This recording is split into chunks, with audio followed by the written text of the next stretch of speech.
मैं डॉक्टर भामा अग्रवाल आपके अपने यूट्यूब चैनल पर आपका स्वागत करती हूँ, अभिनंदन करती हूँ।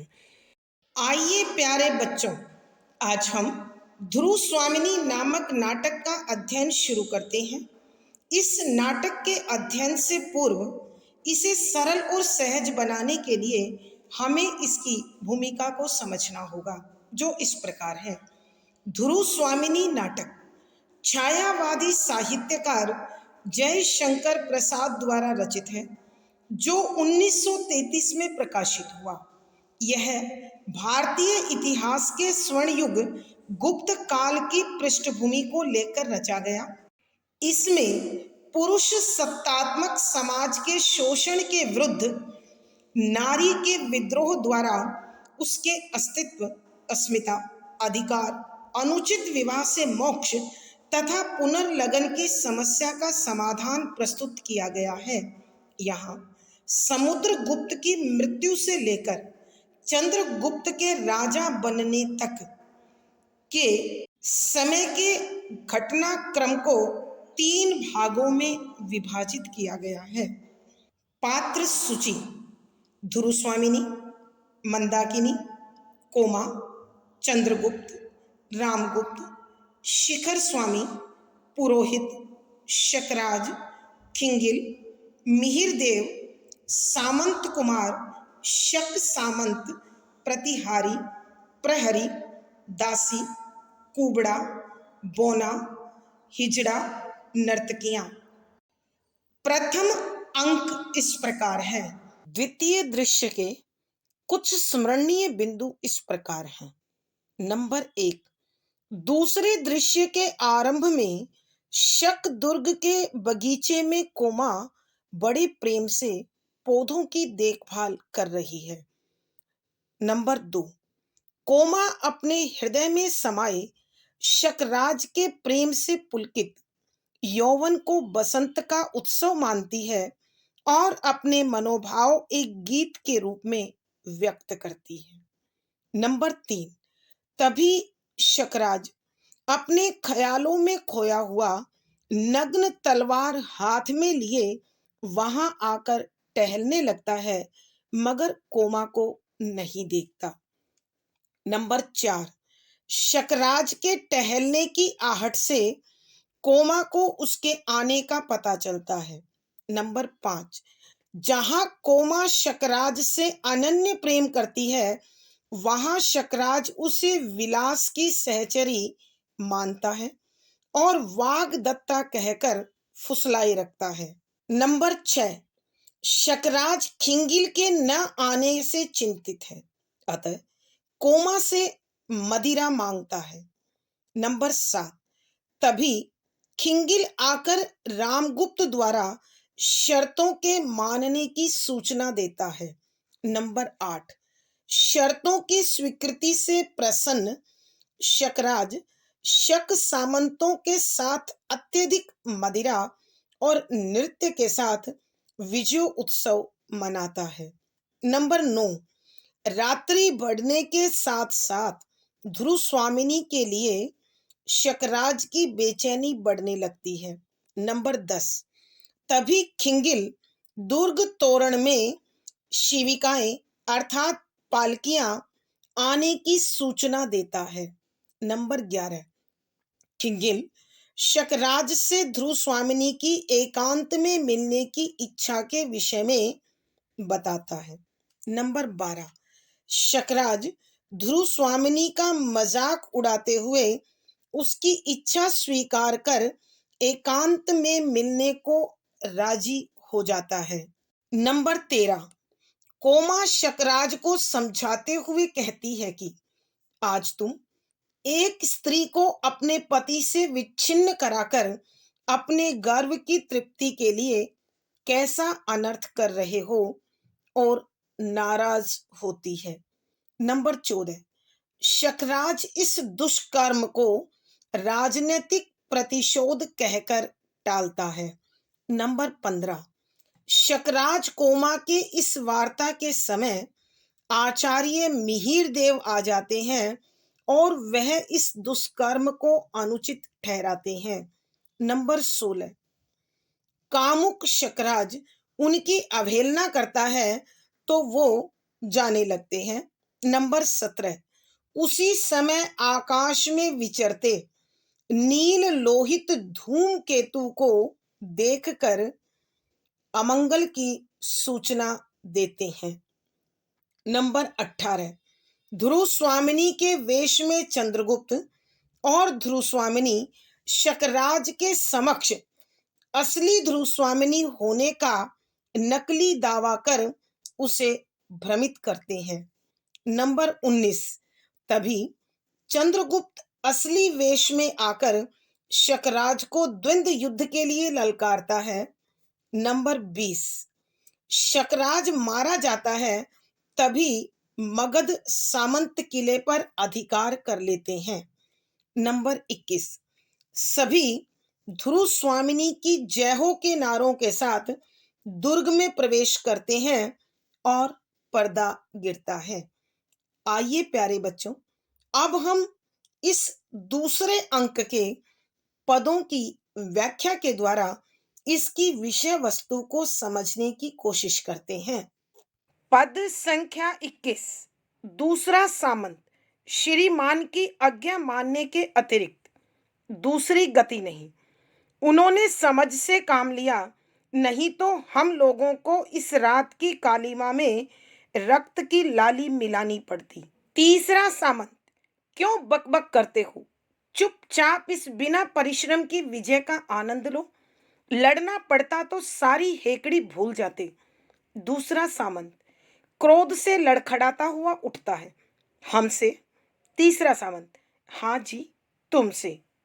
प्रसंग, प्रस्तुत पंक्तियां छायावादी साहित्यकार श्री जयशंकर प्रसाद जी द्वारा रचित ध्रुव स्वामिनी नामक नाटक के दूसरे अंक से ली गई है। संदर्भ, इस नाटक में नाटककार ने ऐतिहासिक पृष्ठभूमि को आधार बनाकर एक ऐसा ताना बाना बुना है जिसके अंतर्गत नारी अस्तित्व, अस्मिता, अधिकार और पुनर्लगन की समस्या का समाधान प्रस्तुत किया गया है। यहाँ उस घटना का वर्णन है जिसमें शकराज अपनी संधि की शर्तों की स्वीकृति स्वरूप आनंद मना रहा है, जश्न मना रहा है। उसमें नाच गाना और मदिरा का दौर चल रहा है। ऐसे में नशे में चूर एक सामंत कहता है कि व्याख्या, शब्दों के अर्थ साथ साथ। दूसरा सामंत कहता है, श्रीमान की आज्ञा मानने के अतिरिक्त दूसरी गति नहीं, कि महाराज आपकी आज्ञा रामगुप्त न माने ऐसा हो ही नहीं सकता, क्योंकि उसके पास इसके सिवा कोई चारा तो नहीं था। उसने इस संधि की शर्त को स्वीकार कर बड़ी ही समझदारी का परिचय दिया। उन्होंने जिस समझ से काम लिया उससे गुप्त साम्राज्य का भारी नुकसान बच गया, नहीं तो हम लोगों को इस रात की कालीमा में रक्त की लाली मिलानी पड़ती। महादेवी वह सामंत स्त्रियों को देने से मना कर देता तो उसे निश्चित रूप से हम युद्ध में हरा देते। हम ऐसा नरसंहार करते कि यह रात की कालीमा रक्त की लाली में बदल जाती। अर्थात कहने का भाव यह है कि इस काली अंधियारी रात में हम खून की ऐसी नदियां बहाते कि यह रात काली न होकर लाल बन जाती। तीसरा सामंत इस प्रकार उसकी अभिमान से भरी बातों को सुनकर कहने लगा, क्यों बकबक करते हो? क्यों बिना मतलब की बात कर रहे हो? चुपचाप इस बिना परिश्रम की विजय का आनंद लो, कि चुप रहो और बिना मेहनत के यह जो जीत हासिल हो गई है इसका मजा लूटो, आनंद प्राप्त करो। अगर आज रात को अब युद्ध करना पड़ता तो सारी हेकड़ी भूल जाते, कि ये जो अकड़ तुम्हारे अंदर है, ये जो अभिमान और गर्व तुम किए बैठे हो, अगर लड़ाई करनी पड़ती तो वो इधर उधर हो जाता। अर्थात कहने का भाव यह है कि जब हम युद्ध भूमि में होते हैं तो हमें नहीं पता होता कि शत्रु की जान जाएगी अथवा हमारी जान जाएगी। प्रतिपल जान जाने का डर और जान लेने का जुनून हावी रहता है। तब दूसरा सामंत जो नशे में चूर है, क्रोध में अकड़कर उठता है और लड़खड़ाते हुए कहता है, हमसे? क्या तुम मुझसे बात कर रहे हो? तीसरा सामंत फिर व्यंग में कहता है, हाँ जी तुमसे, कि हाँ हाँ, मैं तुमसे ही बातें कर रहा हूं। आइए प्यारे बच्चों, एक बार फिर इस पद की व्याख्या करते हैं। यहाँ जब नाच गाने का दौर चल रहा था, शराब के नशे में चूर दूसरा सामंत कहने लगा कि महाराज की आज्ञा मानने के सिवा रामगुप्त के पास दूसरा कोई रास्ता न था।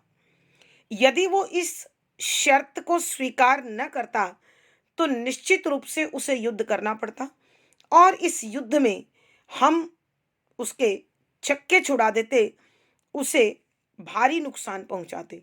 परंतु उन्होंने तो बड़ी समझदारी से काम लिया, बड़े समझ से काम लिया।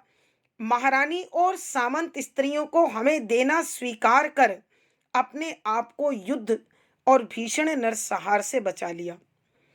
वरना इस काली अंधियारी रात में हम देखते ही देखते गुप्त सैनिकों की और गुप्त सम्राट की खून की लाली मिलाकर इस रात को लाल बना देते। तब उसकी इस प्रकार अभिमान से भरी अनावश्यक बातों को, व्यर्थ बातों को सुनकर तीसरा सामंत कहने लगा कि बेकार की बकबक मत करो, इस बकवास करने से क्या लाभ, चुप रहो और ये जो बिना मेहनत के, बिना प्रयास के जीत हासिल हुई है, तुम इसका आनंद लो। अगर आज युद्ध करना पड़ता तो ये जो अकड़ तुम दिखा रहे हो, ये धरी की धरी रह जाती। अर्थात कहने का भाव यह है कि युद्ध भूमि में जाकर अभिमान दिखाई नहीं देता। वहां एक दिल के कोने में जान जाने का डर होता है और दूसरे कोने में शत्रु की जान लेने का जुनून होता है। इसके सिवा युद्ध भूमि में और कुछ नहीं होता। और यही कारण है कि खून की नदियां बह रही होती हैं। तब दूसरा सामंत जो नशे में चूर है और क्रोध से, अभिमान से भरकर अकड़ कर खड़ा हुआ और खड़ा होते ही लड़खड़ाने लगा। लड़खड़ाते हुए कहने लगा, क्या तुम मुझसे बात कर रहे हो? तो तीसरा सामंत फिर कहने लगा, हाँ जी, मैं तुमसे ही बातें कर रहा हूं। और इस प्रकार दोनों सामंतों के बीच आपस में गर्मागर्मी हो गई। भावार्थ, यहाँ कहने का भाव यह है कि जिस प्रकार शक सामंत असभ्यता का परिचय दे रहे हैं, अशिष्टता का परिचय दे रहे हैं, वही उनकी जातिगत पहचान बनी हुई है।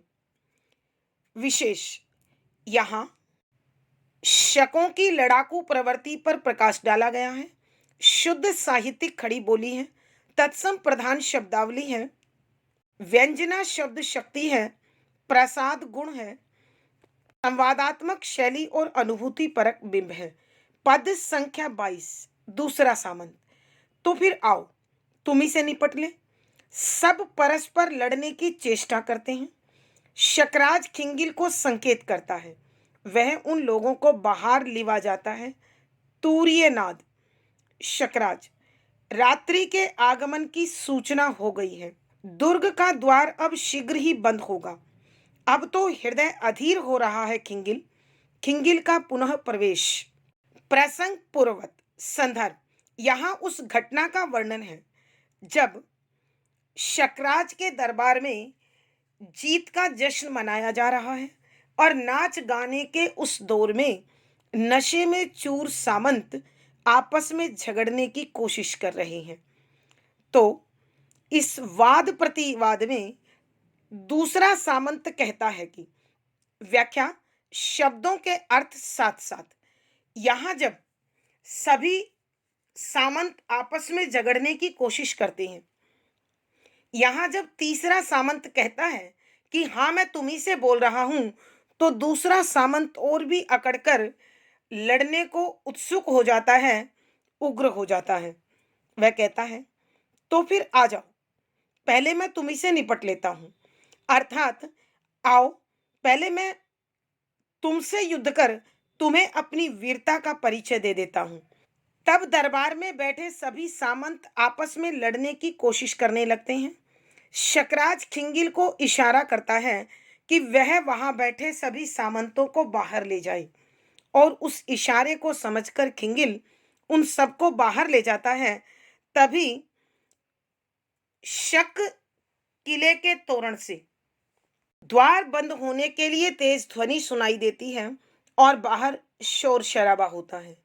तब शकराज अपने आप से बात करता है कि रात के आने की सूचना हो गई है, अर्थात अब रात आने वाली है और अब बहुत जल्दी किले का दरवाजा भी बंद हो जाएगा। अब तो हृदय अधीर हो रहा है खिंगिल, अब तो मन बड़ा बेचैन हो रहा है, व्याकुल हो रहा है, बेसब्र हो रहा है। तभी खिंगिल पुनः दरबार में आते हैं। आइए बच्चों, एक बार फिर इस पद की व्याख्या करते हैं।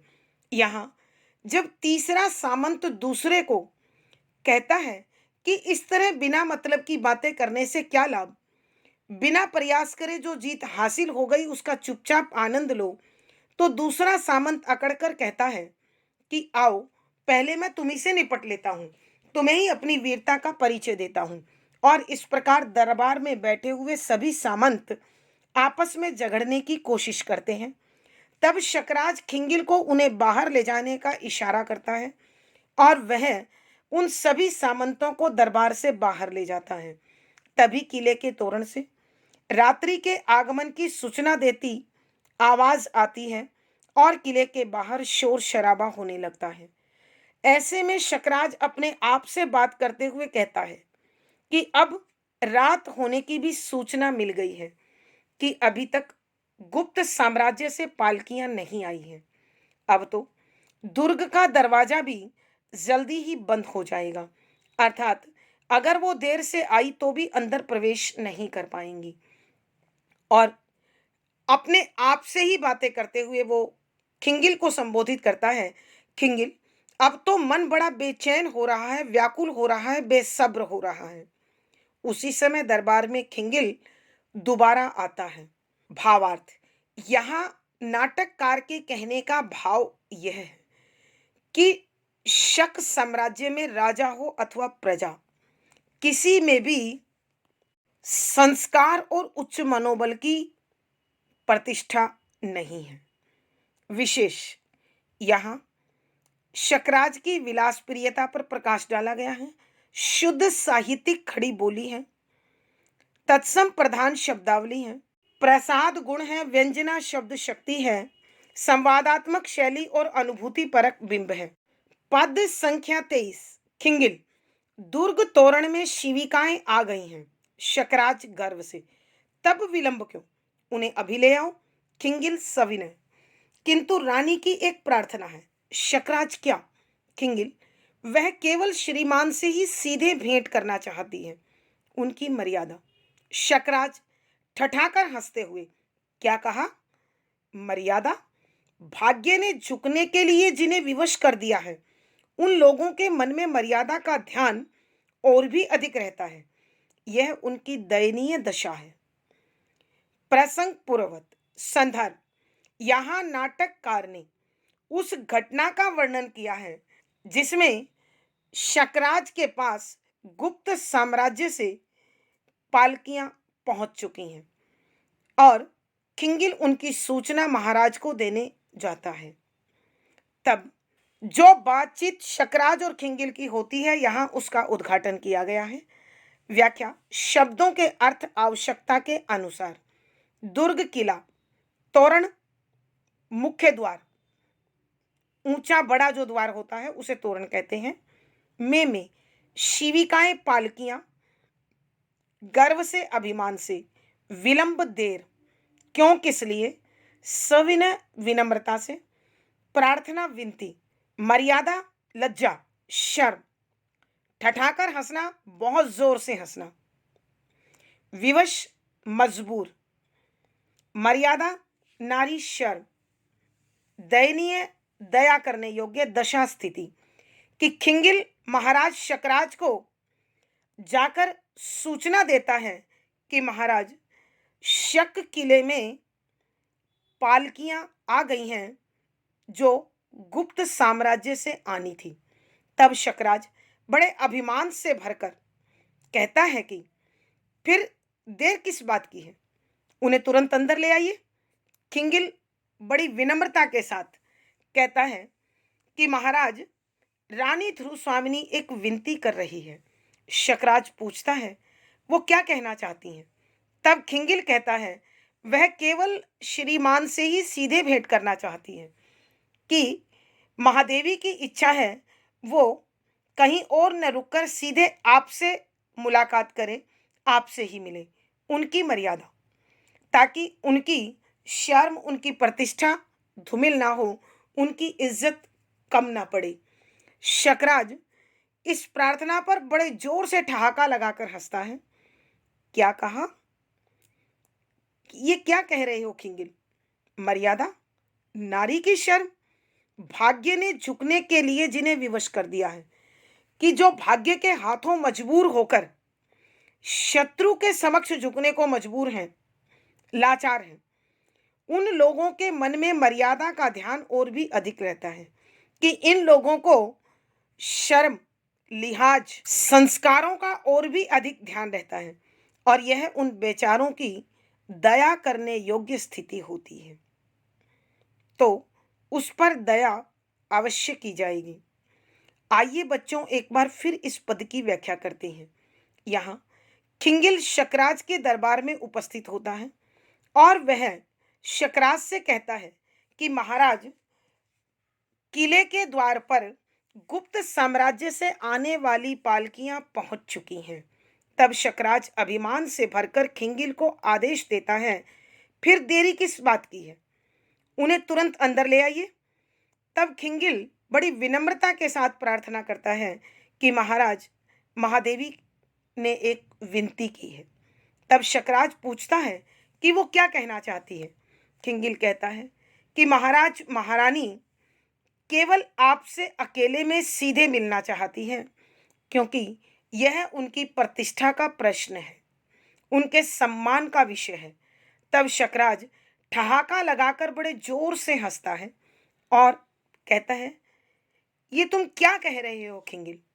मर्यादा, शर्म, संस्कार, प्रतिष्ठा, ये क्या चीजें हैं? और जिस व्यक्ति को भाग्य ने झुकने के लिए लाचार कर दिया है, अर्थात जो भाग्य के हाथों शत्रु पक्ष के चरणों में आ चुके हैं, वो बड़े मर्यादा का ध्यान रखते हैं, संस्कारों की बात करते हैं। और यह सार्वभौमिक सत्य है कि इस प्रकार लाचार, विवश और बेबस लोगों को संसार की शर्म का ख्याल कुछ अधिक रहता है। यह उन बेचारों पर दया करने वाली स्थिति होती है, तो वो दया के काबिल होते हैं, उन पर दया की जानी चाहिए। भावार्थ, यहाँ नाटककार के कहने का भाव यह है कि रामगुप्त की कायरता ने आज शकराज व उसके साम्राज्य में उस पर हंसने का मौका दे दिया है। विशेष यहाँ शकराज के अभिमान पर प्रकाश डाला गया है। शुद्ध साहित्यिक खड़ी बोली है, तत्सम प्रधान शब्दावली है, प्रसाद गुण व्यंजना शब्द शक्ति है, संवादात्मक शैली और अनुभूति परक बिंब है। पद संख्या 24। खिंगिल, वह श्रीमान की रानी होने आ रही है। शकराज हंसकर, अच्छा, तुम मध्यस्थ हो ना, तुम्हारी बात मानकर मैं उनसे एकांत में ही भेंट करूंगा। जाओ। खिंगिल का प्रस्थान, कोमा, महाराज, मुझे क्या आज्ञा है? शकराज चौंक कर, अरे तुम अभी यहीं खड़ी हो, मैं तो भूल ही गया था। हृदय चंचल हो रहा है, मेरे समीप आओ कोमा। प्रसंग पूर्ववत संदर्भ, यहाँ उस घटना का वर्णन है जिसमें गुप्त साम्राज्य से आई हुई पालकियां शक किले में पहुंच चुकी हैं और खिंगिल उसकी सूचना देने शकराज के पास जाता है। तब शकराज की जो प्रतिक्रिया होती है उसका वर्णन इन पंक्तियों में किया गया है। व्याख्या। शब्दों के अर्थ साथ साथ श्रीमान महाराज, रानी महारानी, मध्यस्थ बिचौलिया, बीच की बातचीत करने वाला, एकांत अकेले में, भेंट करना मिलना, प्रस्थान जाना, आज्ञा आदेश, चौंक कर हैरान होकर, हृदय मन, चंचल विचलित होना, समीप पास। जब खिंगिल शकराज को यह सूचना देता है कि महादेवी आपसे अकेले में सीधे मिलना चाहती है तो शकराज उसकी मजाक उड़ाता है और मजाक में कहता है कि जो झुकने पर विवश है वो भी प्रतिष्ठा, शर्म और मर्यादा की बात करते हैं। बड़ा अद्भुत दृश्य है। यह उनकी दयनीय दशा होती है। तब खिंगिल ध्यान दिलाता है कि महाराज, वो आपकी महारानी बनने के लिए आ रही है, तो आपको अपनी महारानी की इज्जत करनी चाहिए, उसकी इच्छाओं का मान करना चाहिए, सम्मान करना चाहिए। तब शकराज हंसकर मजाक में कहता है, अच्छा तुम मध्यस्थ हो ना, कि तुम तो वकालत करोगे ही। आखिरकार तुम बिचौलिए हो। तुम्ही के प्रयासों के कारण आज ये संभव हो रहा है। अगर तुम्हारी बात न मानी जाए तो अच्छा नहीं होगा, इसलिए मैं तुम्हारी बात का मान रखते हुए उनसे अकेले में एकांत में ही मिलूंगा। जाओ कह दो। और यह सुनकर खिंगिल वहां से चला जाता है। तब कोमा, जो सिंहासन के पास मदिरा का कलश लिए खड़ी हुई है, वह जब इस प्रकार किसी अन्य रानी को उनके पास एकांत में आते हुए देखती है तो वह पूछती है, महाराज मुझे क्या आज्ञा है, कि महाराज मेरे लिए क्या आदेश है। तब शकराज हैरान होकर चौंक कर पूछता है, अरे तुम अभी यहीं खड़ी हो? कि कोमा, तुम अभी तक यहीं हो? मैं तो भूल ही गया था, कि मुझे यह स्मरण ही नहीं रहा कि तुम भी मेरे पास खड़ी हुई हो। आज तो मन बहुत चंचल हो रहा है कोमा, तुम मेरे पास आओ कि इस मन की चंचलता को स्थिर कर दो। आइए प्यारे बच्चों, एक बार फिर इस पद की व्याख्या करते हैं। यहां जब शकराज खिंगिल के द्वारा महारानी की विनती सुनता है तो वह उसकी मजाक उड़ाता है कि वाह, सेविका की क्या प्रतिष्ठा, क्या सम्मान, क्या शर्म और क्या इज्जत। तब खिंगिल उन्हें याद दिलाता है कि वह श्रीमान की महारानी बनने आ रही है, अर्थात महाराज वो आपकी होने वाली महारानी है। आप उनकी इज्जत नहीं करेंगे, प्रतिष्ठा नहीं देंगे तो भला अन्य उनकी इज्जत और सम्मान उन्हें कैसे दे पाएंगे। तब शकराज हंसकर कहता है, अच्छा तुम बिचौलिए हो ना, इसलिए उनकी वकालत जरूर करोगे। तो मैं तुम्हारी बात को मानकर, तुम्हारी बात का मान रखते हुए उनसे अकेले और एकांत में ही मिलूंगा। तुम जाओ। और इस प्रकार खिंगिल वहां से चला जाता है। तब कोमा शकराज से पूछती है कि महाराज मेरे लिए क्या आदेश है, मुझे भी बता दीजिए। तो शकराज हैरान होकर, आश्चर्यचकित होकर चौंक उठता है और कहने लगता है, अरे तुम अभी यहीं खड़ी हो? कि कोमा, तुम अभी तक यहीं हो? मैं तो भूल ही गया था कि तुम भी यहां आई हुई होगी। मन बड़ा बेचैन हो रहा है, अधीर हो रहा है, चंचल हो रहा है। कोमा, तुम मेरे पास आओ और मेरे मन को शांत करो। भावार्थ। यहां नाटककार के कहने का भाव यह है कि शकराज की विलास प्रियता जब कोमा के समक्ष आ गई, नाटककार के कहने का भाव यह है कि जब महारानी के आगमन की सूचना कोमा के समक्ष आई तो शकराज झेप गया और उस झेप को मिटाने के लिए कोमा से प्रेम का प्रदर्शन करने लगा। विशेष, यहां नाटककार ने शकराज की विलासी प्रवृत्ति पर प्रकाश डाला है, शुद्ध साहित्यिक खड़ी बोली है तत्सम प्रधान शब्दावली है, व्यंजना शब्द शक्ति है, प्रसाद गुण है, संवादात्मक शैली और अनुभूति परक बिंब है। आज की कक्षा में प्यारे बच्चों इतना ही। अगली वीडियो में फिर मुलाकात होगी। पिछली वीडियो का लिंक डिस्क्रिप्शन बॉक्स में मिल जाएगा। आशा है पढ़ा गया विषय आपको समझ में आया होगा। अपने भाव व विचार कमेंट बॉक्स में लिखें। वीडियो को लाइक करें, शेयर करें और चैनल सब्सक्राइब करें। आपका दिन और जीवन मंगलमय हो। इसी शुभकामना के साथ आभार, धन्यवाद।